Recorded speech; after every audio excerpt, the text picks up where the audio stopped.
is Vanguard US.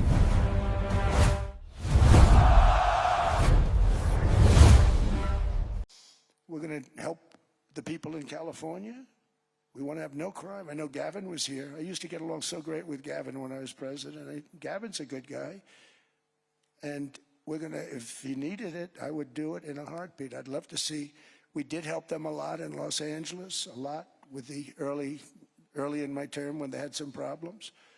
But we would love to do it. I will say this, if I were a Democrat governor or whatever, I would call up Trump. I'd say, come on in, make us look good. Because we're cutting crime down to nothing. And we're taking people out, career criminals, who are only going to do bad things, and we're bringing them back to their countries. But where we've done it has been amazing. And we have a capacity to do it at much greater levels.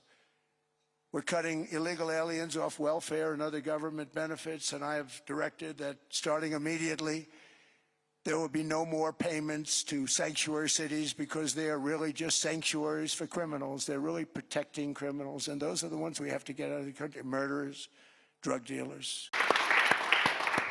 Donald Trump is doubling down on stupid. California has been a leader in climate policy going back to Ronald Reagan. 1967, Governor Ronald Reagan established the first tailpipe emissions in the United States of America, created the California Air Resources Board. 3 years later, a president by the name of Richard Nixon, another Republican, codified California's leadership under the Clean Air Act. Never in the history of the United States of America has there been a more destructive president than the current occupant in the White House in Washington, D.C. He's trying to recreate the 19th century. He's a wholly owned subsidiary of big oil, gas, and coal. He's quite literally reopening coal plants in the United States of America. He's received close to $500 million in campaign contributions. He asked for $1 billion, look it up, in return for basically eliminating all regulations in the United States of America. De facto, he just did that yesterday with federal regulations and the endangerment finding. It is code red in terms of American leadership in this space. Low carbon, green growth. And I know a thing or two about this. I represent the 4th largest economy from a GDP perspective in the world. And we ran the 4th largest economy last year, 9 out of 10 days on 100% clean energy. 2/3 renewable energy. We've seen our GDP grow by 81% since 2000, and we've reduced our greenhouse gas emissions by 21%. 7 times more clean energy jobs than fossil fuel jobs. We're proving at scale that we can implement, we can compete, and we can dominate. But Donald Trump is trying to turn back the clock. And so we're showing up, but we're also showing what can be accomplished, the power of emulation. We are in the great implementation in my state. Final word. I hope, if there's nothing else I can communicate today, Donald Trump is temporary. He'll be gone in 3 years. California is a stable and reliable partner in this space. And it's important for folks to understand the temporary nature of this current administration in relationship to the issue of climate change and climate policy. You just got to call this stuff out. Look, the polluted heart of the climate crisis is big oil, period, full stop. That's what this is all about. I mean, that's where the politics, that's where the timidity comes from. You talk about the tech stack. You can't get in one of these modern new vehicles and ever want to go back to the old gas guzzler. I mean, the technology, and we can talk in terms of just energy efficiency and how we bring down costs, and we've got to address those cost issues. But the biggest problem is the deceit and the denial that's happening because of these special interests. And so you just have to have the courage to call it out. And I agree with you. It's infuriating what I hear privately, but is not expressed publicly. And so we have to call people out. They'll be held to account. They will be judged and ultimately judge themselves.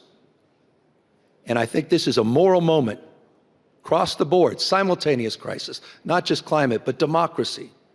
All this stacking of stress. And we all have a relationship to it. Society becomes how we behave. We are our behaviors. And so all of us have a role to play. All of us have agency.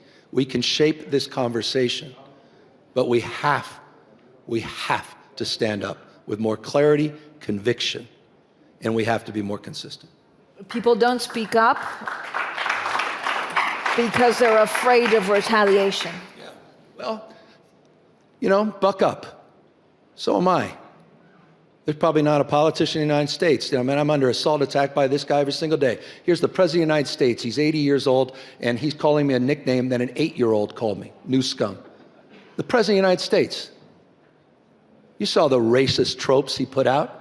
This is the President of the United States of America. Call this guy out.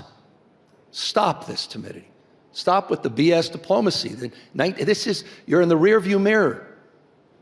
The recklessness of our own actions. And we're all becoming Chamberlains in this space. We have a supine United States Congress, so we have to stand up. Corporate leaders have to stand up. People have to stand up. The sun had not yet burned the morning haze off the Potomac when Gavin Newsom's motorcade pulled toward the northwest gate of the White House. It was a scene defined by a high-gloss friction. The polished black suburban SUVs, the crisp spring air of Washington, D.C., and the heavy, invisible weight of a political gambit that had been vibrating through Newsom's inner circle for 48 hours.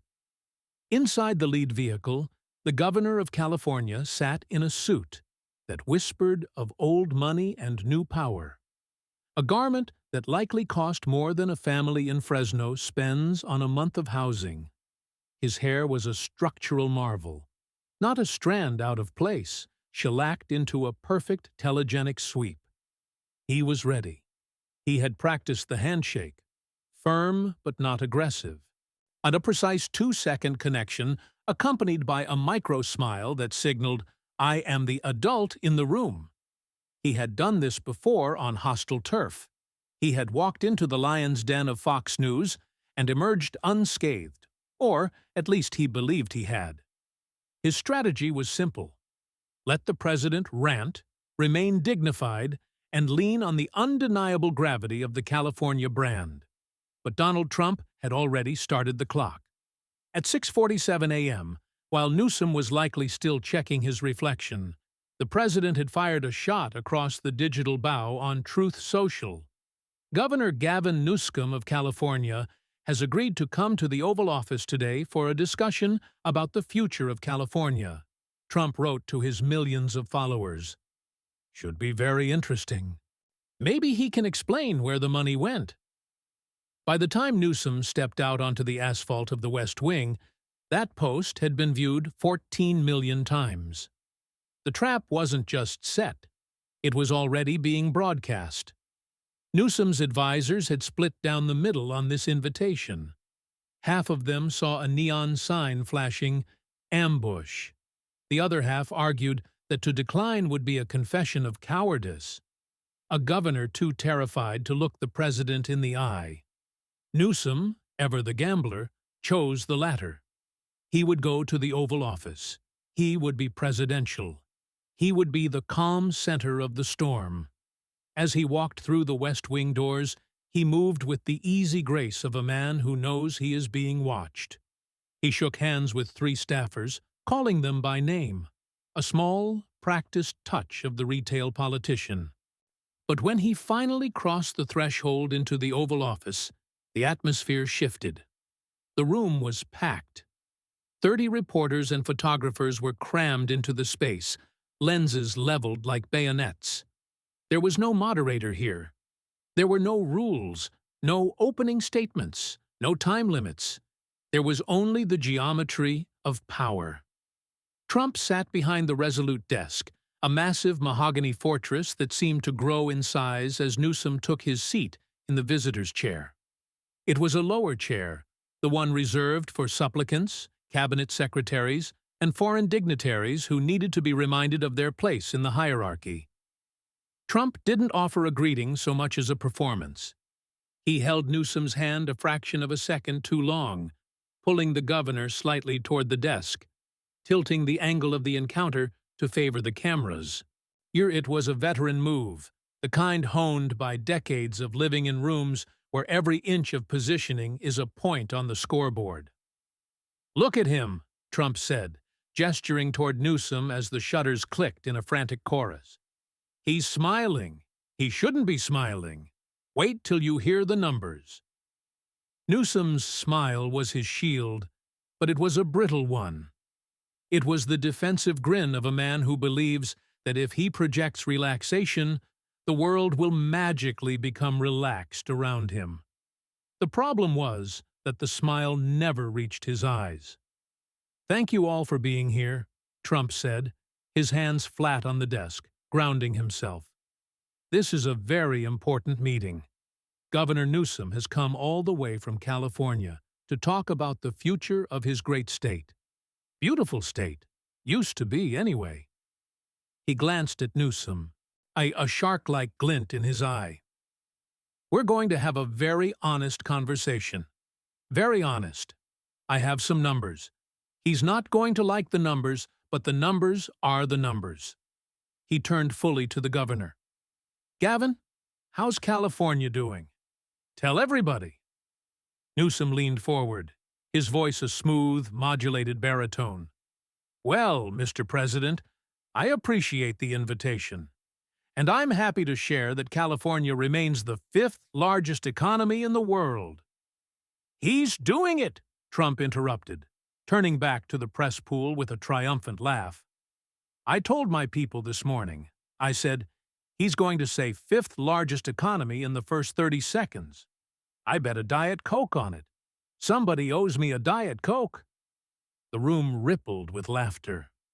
Newsom's expression didn't break, but the skin around his eyes tightened, and the momentum was already slipping. "Gavin, you can't keep saying that," Trump continued, his voice dropping into a mocking sing-song. "You've said it 1,000 times. Nobody's impressed anymore. You know what else is big? Russia's economy is big. Doesn't mean you'd want to live there." Before Newsom could pivot, Trump reached for a thin red folder on the desk. It was embossed with a gold presidential seal, a visual prop added by the communications team to lend the upcoming clinical dissection an air of official judgment. "Let me tell the room a story," Trump said. He opened the folder. "November 2020. Gavin here, beautiful Gavin, great hair, tells 40 million people in California to stay home. Don't go out. Don't see your family. Don't go to Thanksgiving. If your mother is dying in the hospital, you can't visit. If your father's funeral is this weekend, you can't go. Restaurants closed, barbershops closed, churches, schools, all closed. Your kids are sitting at home staring at a laptop, trying to learn math from a screen. Millions of people following the rules." Trump pulled out a photograph. He held it up, turning it slowly like a piece of evidence in a capital murder trial. It was the image that had become the mark of Cain for the Newsom administration, the dinner at the French Laundry. "November 6th, 2020, Trump intoned. Same month he's telling everybody to stay home. Where is Gavin? He's at the French Laundry. You know the French Laundry? $350 a plate. Not per person, per plate. And that's before the wine. And Gavin knows about wine. He's got a winery. The Gettys bought it for him. But we'll get to that." He jabbed a finger at the photo. "Look at this. No mask, 12 people indoors. They lied and said it was outdoors, but look, the sliding glass doors are closed. He's sitting shoulder to shoulder with lobbyists from the California Medical Association.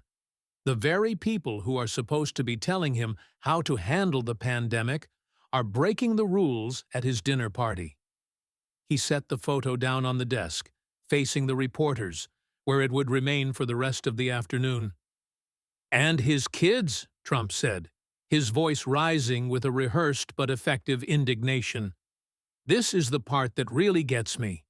His kids were in private school, in person, teachers in the room, other kids in the room, the whole deal. While your kids, the kids of California, were on Zoom, falling behind, getting depressed. A pediatrician saying they'd never seen anxiety like this. But Gavin's kids? They're fine. $12,000 a year tuition. Very nice. Newsom tried to find a gap in the monologue. Mr. President, I've acknowledged publicly that the French Laundry dinner was a mistake, and I— A mistake? Trump threw his hands up. He calls it a mistake. You know what Rosa Martinez calls it? The end. The name landed like a stone in a quiet pond. Newsom blinked. Rosa had a restaurant in Fresno, Trump said. Mexican food. Great food. She had it for 22 years. She followed your rules, Gavin. She closed. She lost everything. 22 years of work, gone, because she followed the rules that you broke. She calls it the end. You call it a mistake. Rosa couldn't afford a $350 plate. She couldn't even afford to keep the lights on. He leaned in closer, his voice becoming a conspiratorial whisper that carried to the back of the room. And then, this is unbelievable, but it happened. You went to a closed hair salon for a blowout. During a pandemic, salons are closed by your own order, and you walk in and get your hair done. And when you get caught on camera, because there's always a camera, Gavin, you should know that by now, you say you were set up. Set up. And you say the salon owner owes you an apology. Trump looked at the reporters, shaking his head. The owner, Erica, nice lady. She got death threats, had to close, had to leave San Francisco, lost her business, lost her home, and Gavin got a blowout and a fresh start. That's California for you. Gavin, how's California doing? To tell everybody.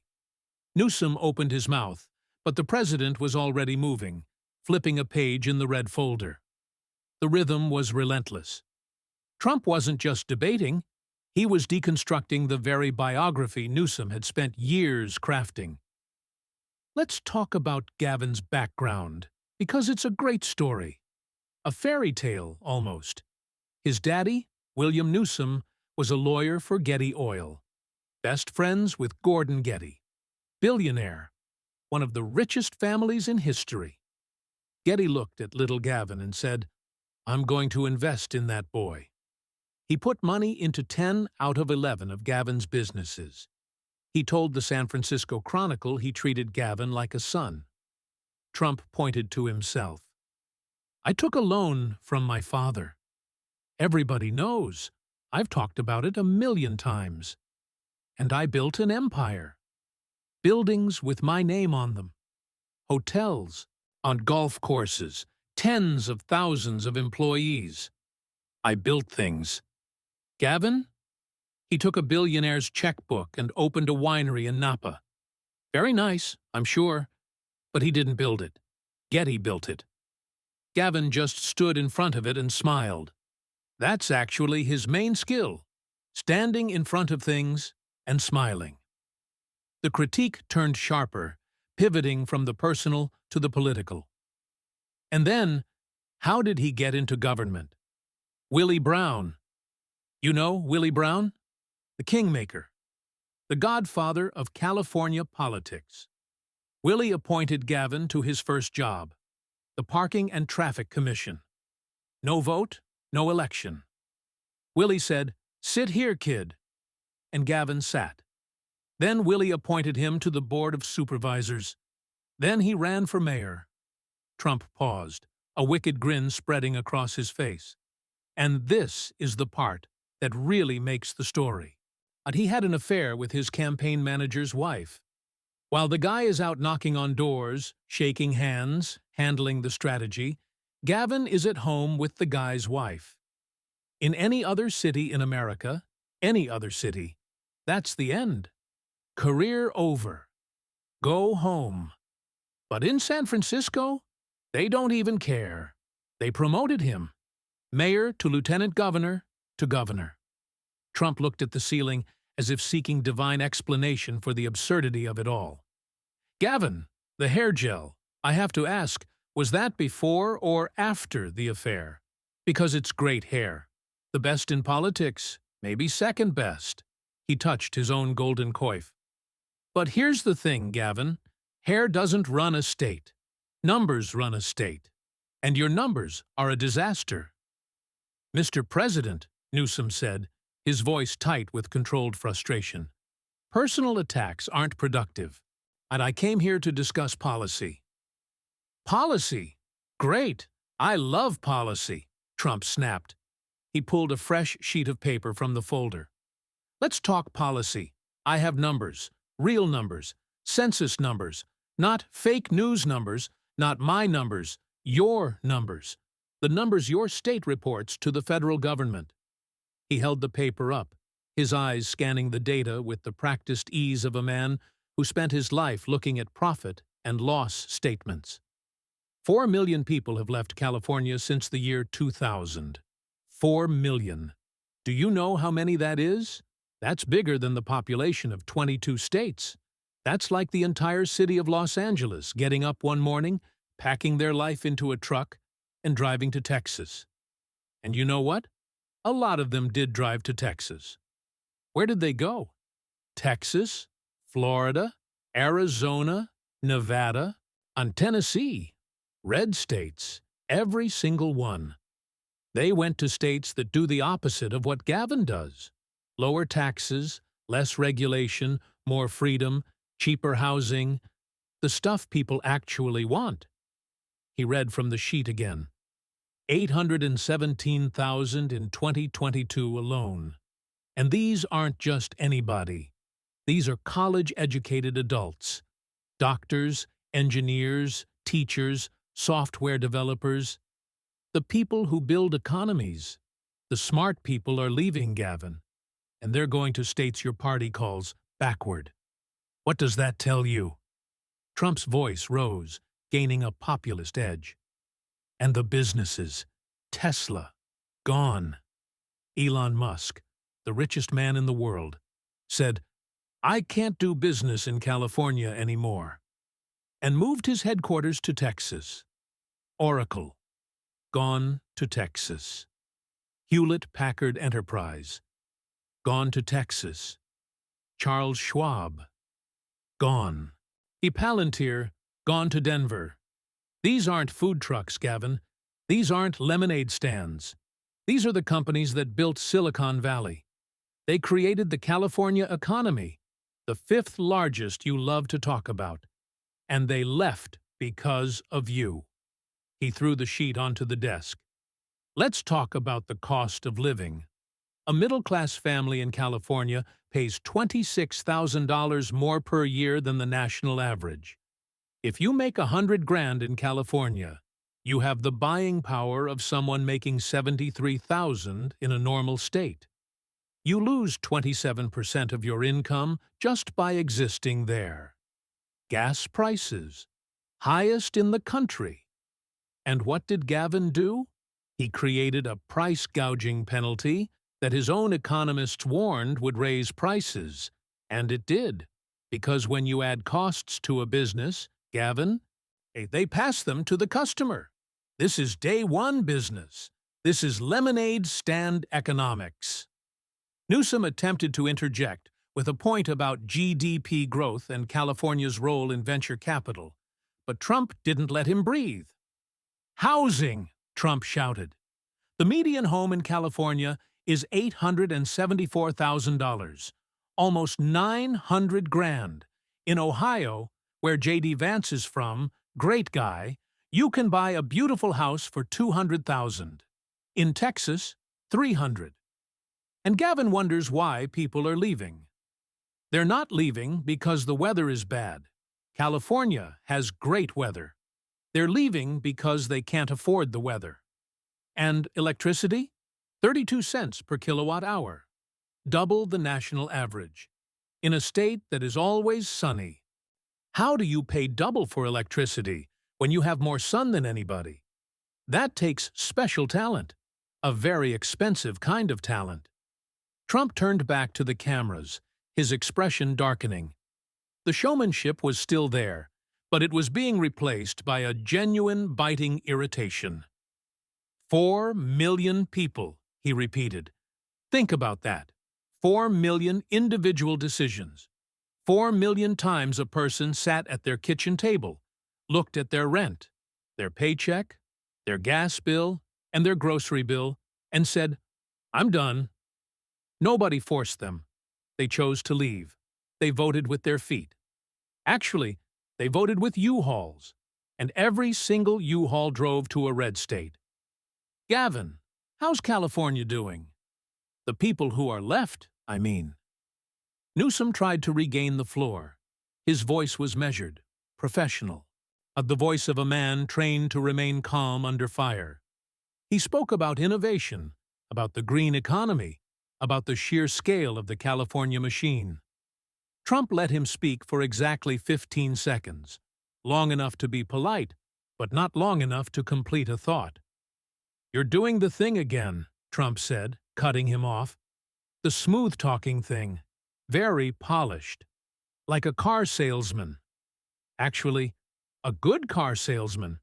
I'll give you that. But here's the problem, Gavin. Eventually, the customer has to drive the car. And 4 million customers drove it right out of your state." The room went quiet. Trump shifted his weight, his voice dropping half a register. The jokes were over. "Let's talk about the homeless, because this one really bothers me. Gavin, when you were mayor of San Francisco, you said you would end homelessness. That was 2004. 21 years ago. You made a promise. And promises matter, at least where I come from." He pulled another figure from the red folder. $24 billion. That's how much California spent on homelessness under Gavin. $24 billion with a B. Do you know what you can build for that? I built Trump Tower for $250 million. For $24 billion, I could build 96 Trump Towers. I could house every homeless person in California in a luxury apartment with a doorman and room service and still have change. But Gavin has housing first. Sounds nice, right? Except 75% of the chronically homeless have drug addiction or mental illness, and Gavin's rules say you can't require sobriety or treatment. You give them a house and say, "Do whatever you want." That's not housing. That's a very expensive room with no rules. He leaned in, his eyes boring into Newsom's. "And what did you get for your $24 billion? More homeless people. 31% more. The entire rest of the country saw homelessness go down 10%. Every other state figured it out. California went up by a third. You spent $24 billion and made the problem worse. That's actually impressive, in a horrible way. You have to try to fail that badly." Trump gestured toward a printout of an investigative report. NBC, very professional. They walked the streets. They surveyed 153 blocks of downtown San Francisco. Trash on every single block. Needles on 41. Human feces on 96. 96 blocks, a preschool teacher said. And this is a quote. "We see poop. We see pee. We see needles. Oh, and we see trash. That's the walking route for children going to school. That's Nancy Pelosi's district. That's Gavin's state." He leaned back, a cold smile playing on his lips. "But here's my favorite part. In 2023, President Xi Jinping of China, very tough guy, we get along, comes to San Francisco for a summit. APEC. And you know what happened?" Trump paused for effect, letting the silence stretch until the room held its breath. "The streets got clean overnight. The tent cities, gone. The needles, gone. The waste on 96 blocks, gone. The addicts were relocated, moved, cleared. Whatever they did, they were gone. San Francisco looked beautiful, like a postcard, like an old movie, sparkling for the president of China. And then, she left." Trump let another pause hang in the air. And it all came back. Every tent, every needle, and every pile of you-know-what. In a week, It was like a magic trick. Except the trick was on the people who live there and pay taxes and send their kids to school. Gavin proved something that night. He can fix homelessness whenever he wants to. He has the resources. He has the manpower. He just doesn't want to do it for Americans. He did it for a communist dictator. You cleaned the streets for Xi Jinping and left them dirty for the people who elected you. Gavin, even I wouldn't do that. And I've been accused of a lot of things. Newsom's smile was gone now. It wasn't replaced by anger or a sharp retort. It was replaced by a blank, calculating expression, the look of a man trying to decide whether to fight or just endure the beating and realizing he hadn't finished the math. 33 billion, Trump said, dragging out the word billion until it filled every corner of the Oval Office. In unemployment fraud, his ed sounds like a disease, and frankly, it is. During the pandemic, his ED sent out 33 billion in fraudulent payments. Prisoners got checks. People behind bars, the state knows exactly where they are, and they got unemployment checks. Dead people got checks. People in other states who never set foot in California got paid. International crime rings used stolen identities, and nobody noticed for months. 33 billion out the door. He added a detail that felt like a surgical strike. A state audit found the EDDD was paying monthly service fees for over 6,000 cell phones that nobody was using, sitting in drawers for 4 years, some of them, and the state was paying the bill every month. But that's not government. That's comedy. Trump pulled out another sheet. 7 state agencies are now classified as high risk by the state auditor. Waste, fraud, abuse, 76 billion in high-risk operations. And then, the cherry on top, his chief of staff, Dana Williamson, gets indicted. 23 counts. Bank fraud, wire fraud. She claimed $1.7 million in fake business expenses, a $15,000 Chanel bag, a private jet, a $170,000 birthday trip to Mexico, and she did all this while working in the office next to his. 27,000 pages of evidence, 750 gigabytes of fraud. Trump looked at Newsom with a mixture of pity and contempt. You didn't know? Your chief of staff is buying Chanel bags and chartering jets with taxpayer money. And you didn't know? She sat outside your door. She ran your schedule. I notice when someone changes the flowers in the lobby, Gavin. I notice everything. That's why I'm here, and you're in that chair. The president actually laughed then, a genuine, unscripted laugh. And the train. Oh, the train. This is my favorite. The train to nowhere. High-speed rail, L.A. to San Francisco. Voters approved it in 2008 for $33 billion. You know what it costs now? $128 billion. 4 times the price.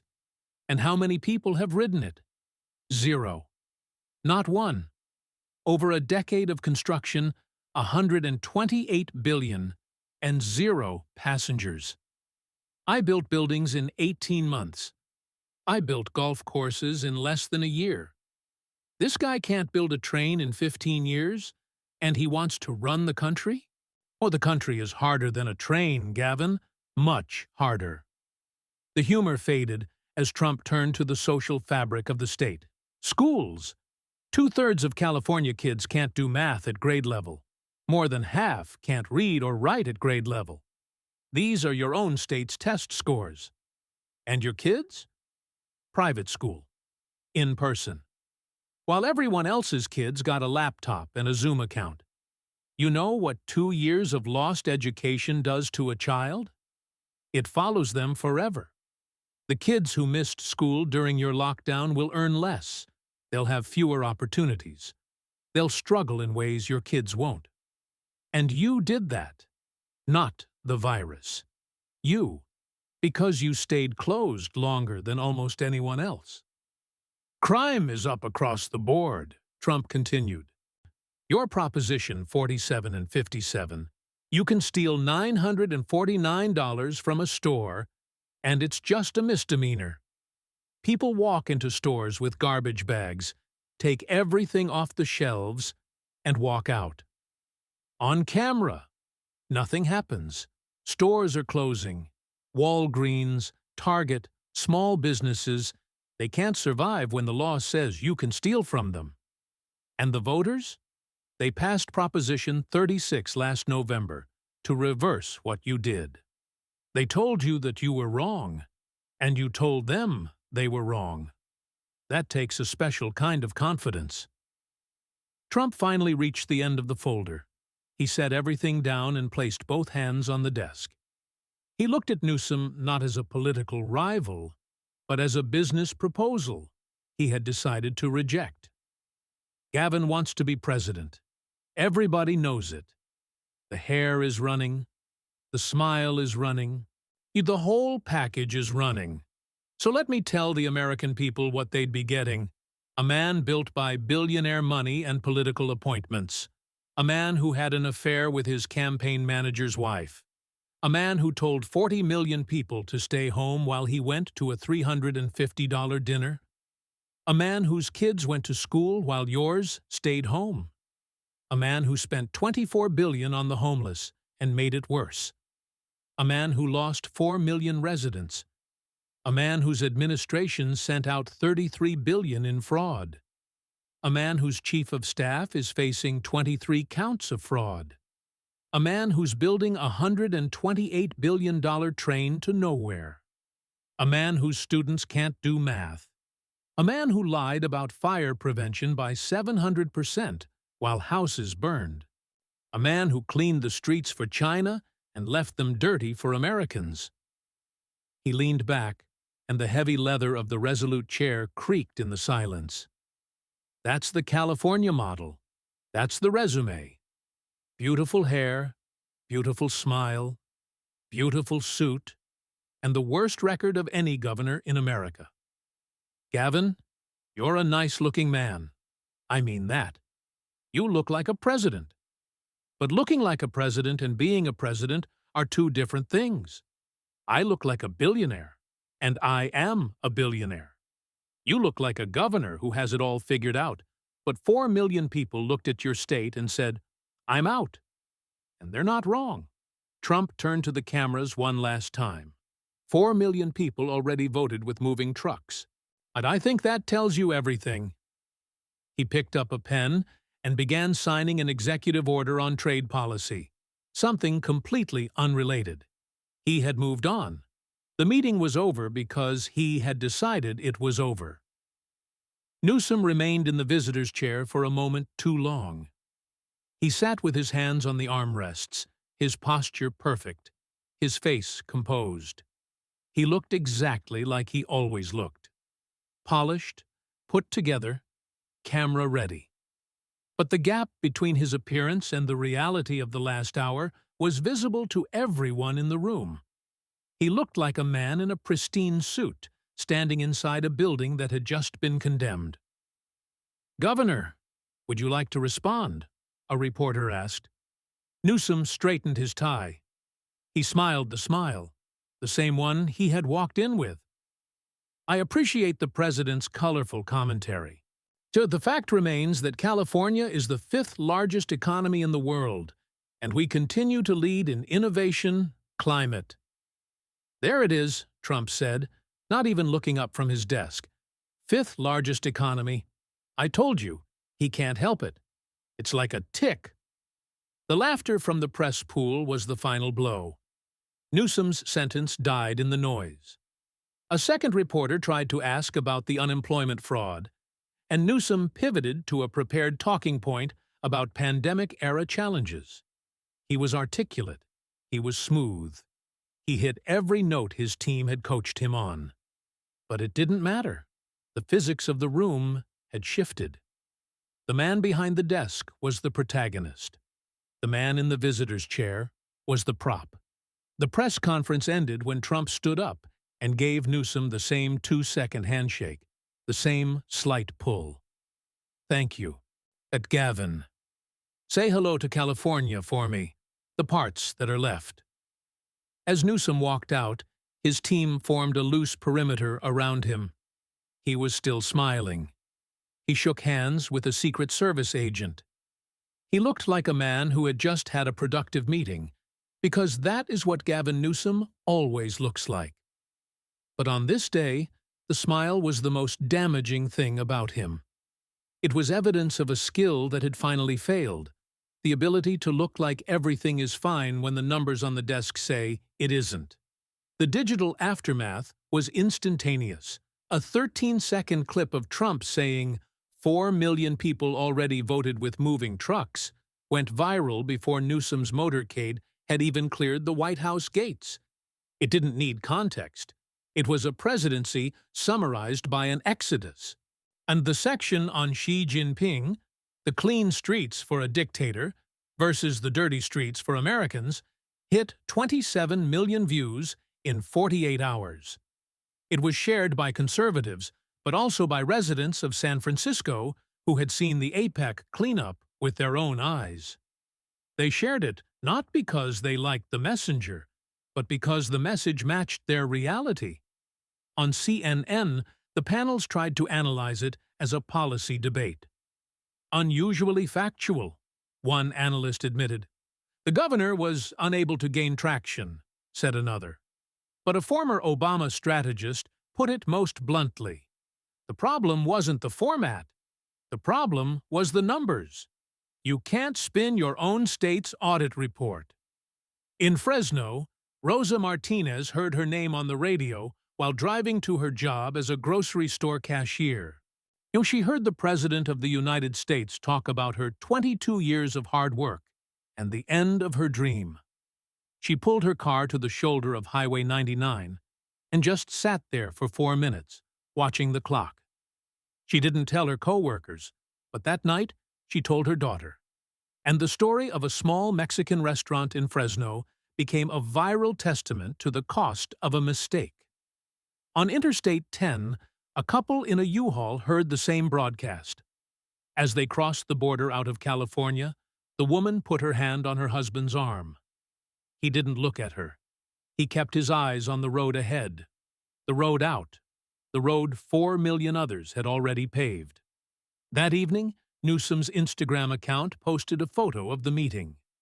The caption was a polished blur of productive conversation and fifth largest economy. The top comment, with nearly 90,000 likes, was 5 words long. How's California doing, Gavin? Late that night, Trump posted one final jab about Newsom's hair and suggested he do shampoo commercials instead of running for president. It got 4 million likes by morning. From that day forward, the California model had a new shadow.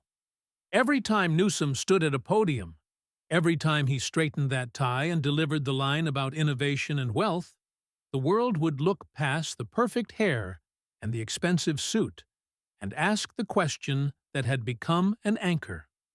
It was the question of the exodus, the question of the empty restaurant, and the question of the clean streets for a visitor that were never quite clean enough for the people who called them home.